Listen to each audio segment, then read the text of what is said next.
Your money's value depends on the goods and services you can buy with it. But what happens when prices start to rapidly increase?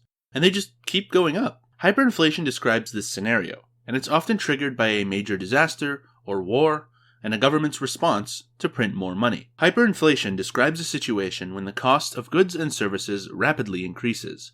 One definition of hyperinflation is inflation of more than 50% per month, which is about 600% per year. But that's just the starting point. Hyperinflation can easily go to millions of percent per year. To better understand hyperinflation, it can be helpful to first define what normal inflation is. In short, inflation is the rise in cost of goods and services over time.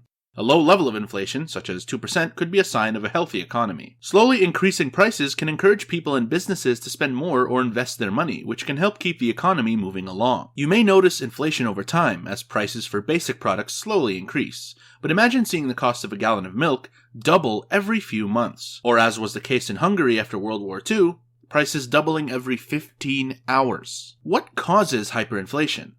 A variety of situations can lead to normal inflationary rates, such as demand outpacing production, manufacturers' costs of goods rising, or the Federal Reserve increasing the money supply. But a more dire situation and response may be required for inflation to turn into hyperinflation. Hyperinflations usually occur when a weak government attempts to fund its expenditures through printing money instead of other forms of taxation. Often, there's an initial trigger, such as war, social uprising, or supply shock, an event that unexpectedly leads to a sudden increase or decrease in the supply of a good or service. The situation may be worsened when the government has debt in a foreign currency or the supply shock hits its export industries. If the government can't pay its required expenses with taxes or debt alone, it may try to cover its domestic and foreign payments by printing money. But as the government prints and disperses money, people and businesses may realize their cash could be worth much less next month. They'll try to spend it right away, leading to an increase in demand that drives prices up. And because prices are now higher, the government may print even more money to try and keep up. Once hyperinflationary periods begin, it can be difficult to rein inflation back in.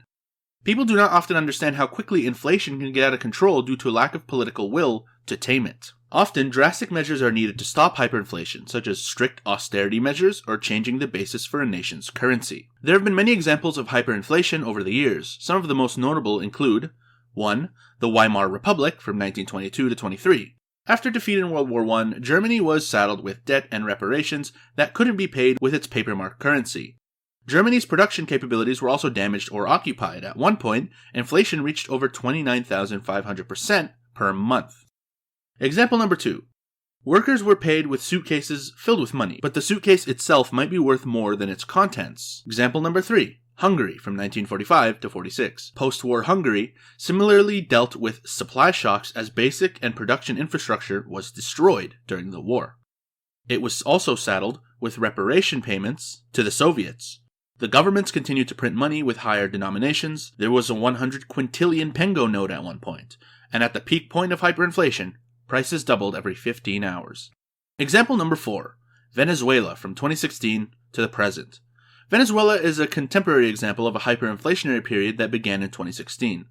Causes and inflationary rates are sometimes debated, but many Venezuelans struggle with food shortages and blackouts. Let's take a look at the amount of money you need to buy basic goods in Venezuela in 2018. A single roll of toilet paper cost 2 million bolivars, which was worth about 40 cents USD at the time. Can you protect yourself from hyperinflation? Governments may be able to put measures in place to prevent or stop hyperinflation. As an individual, there are also some actions you could take to try and protect your assets if you think your country is headed into hyperinflation. Generally, investors can invest in hard assets and or foreign currency, including cryptocurrencies. But it can be difficult for investors to protect against hyperinflation, as oftentimes capital controls are put in place during hyperinflationary episodes. Holding non-cash assets can help investors hedge against inflation. These include real estates, physical objects, precious metals, and common stocks. However, he doesn't suggest using cryptocurrencies, as their prices may be too volatile to offer security. Most experts go into great detail explaining why hyperinflation may be on its way, and there's plenty of blame to spread around, but our primary concern is how to prepare for this nightmare, if indeed it becomes a reality.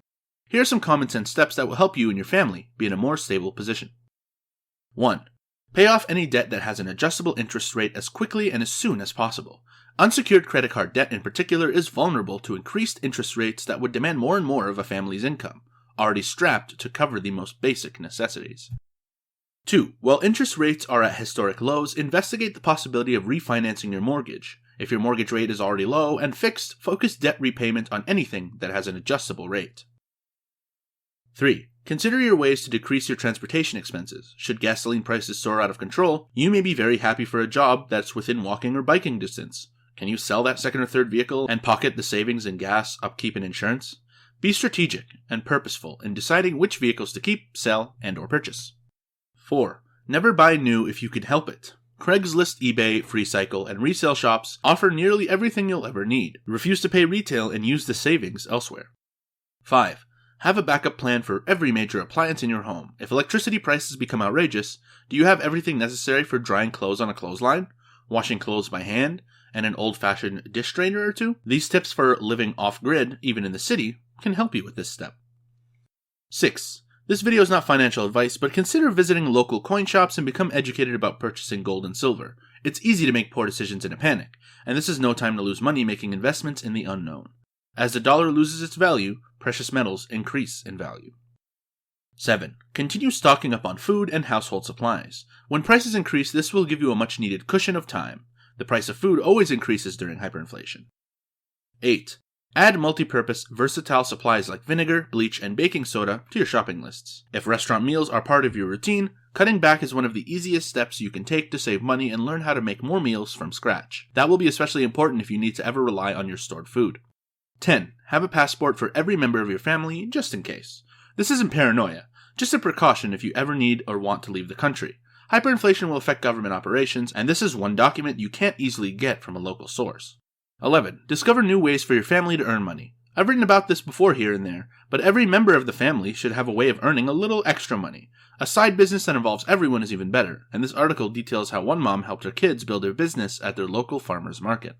12. Consider how you might establish sustainable sources of food and water. This will involve gardening, planting fruit-bearing seeds, and perhaps even purchasing land with a natural source of water.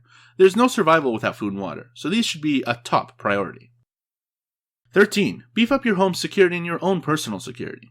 Empty store shelves, scarce resources, and overwhelmed law enforcement are common in countries where hyperinflation is a fact of life.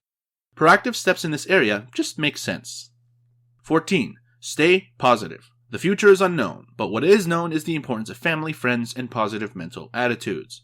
Survival experts say this is the key to surviving difficult circumstances. You might as well start practicing now. Hyperinflation describes high levels of inflation, such as 50% per month. The root cause may be tied to a natural or man-made disaster that leaves a country's government saddled with expenses that it still can't afford to pay with its tax revenue or by borrowing money.